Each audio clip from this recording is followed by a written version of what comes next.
Well, this week in prayer meeting, we are going to be considering the theme covenants. It's a big theme all through the Bible. So let's go ahead right now and look at the video.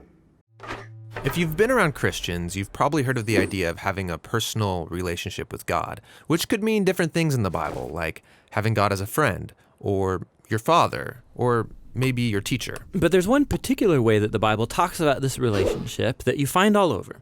But strangely, we don't talk about it that much. And that's the idea of a partnership with God. A partnership like working alongside someone to accomplish a goal together. Right, and this is actually what you see at the beginning of the Bible. God creates this good world full of all of this potential. And then God appoints these unique creatures, humans, as his partners in bringing more and more goodness out of all that potential.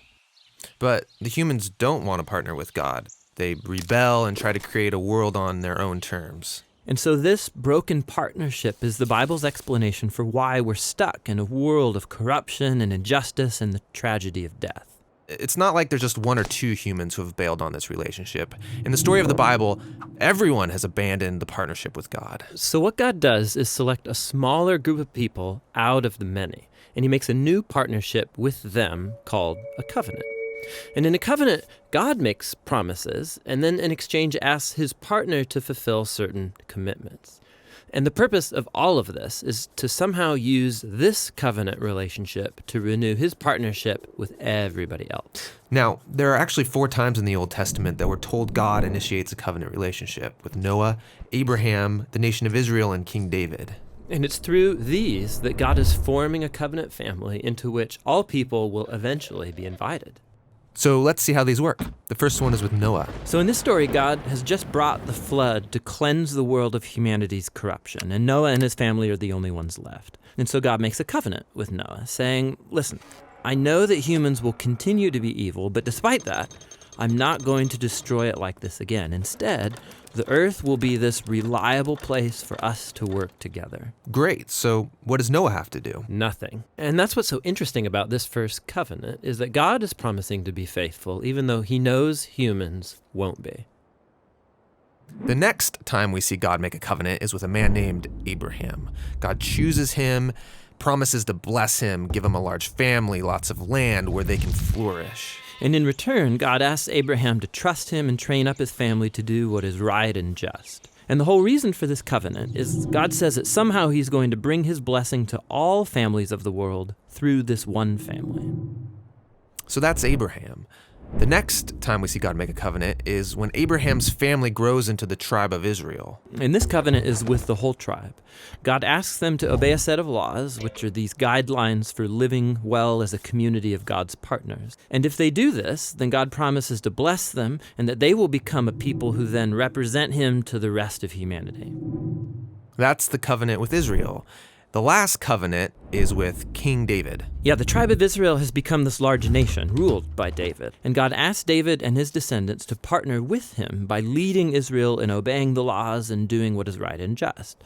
And God promises that one day, one of David's sons will come and extend God's kingdom of peace and blessing over all the nations.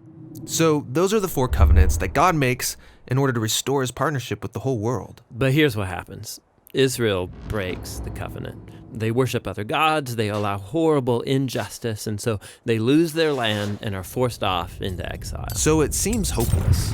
But during this time, Israel's prophets talked about a day when God would restore these covenants in spite of Israel's failure, somehow. Yeah, they called it the New Covenant. And this is actually what's so interesting about Jesus, is that he's introduced into this story as the one who fulfills all of these covenant relationships. We're told that he's from the family of Abraham, and so he will bring the blessings of that family to the whole world.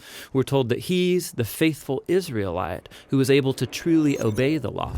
And we're told that he's the king from the line of David, and so he goes about extending God's kingdom of justice and peace to all. And that's really remarkable for one guy. Yeah, and what it highlights is perhaps the most surprising claim of all made about this man, that Jesus is no mere human, but rather God become human. And God did this in order to be that faithful covenant partner that we are all made to be, but have failed to be.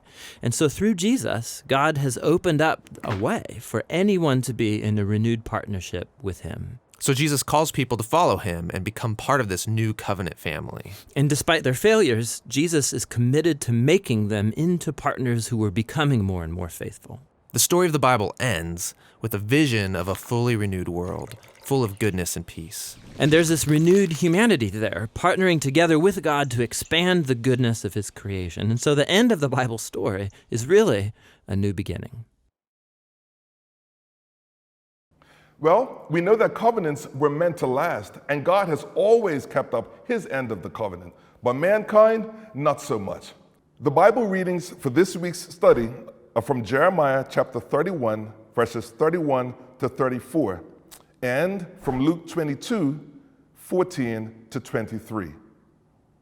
Let's look at the questions for this week. Question number 1. Reflect on the passages above. How does God describe his new covenant plan? Why and how will he make this new covenant? How is it different from the old covenant?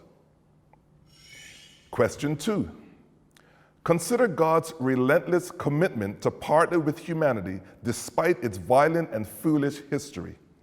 What do you think this tells us about God's character? Question 3.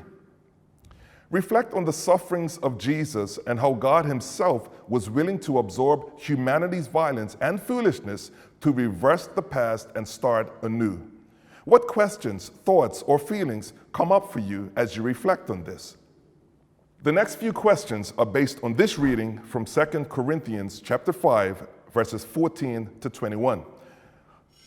So question 4, according to this passage, what does it look like to partner with God in his new humanity? Question 5, who is one person that is difficult to love in your life? How can you partner with God to forgive, love, and honor them this week? And finally, identify a challenge in your family, neighborhood, or workplace where self-giving love could make all the difference. Take a moment and ask God to give you wisdom about how you can be a faithful covenant partner with him in that scenario this week. So those are the questions for this week. So study up, take some notes, and get ready to share this week Tuesday at 7 p.m. We'll see you soon.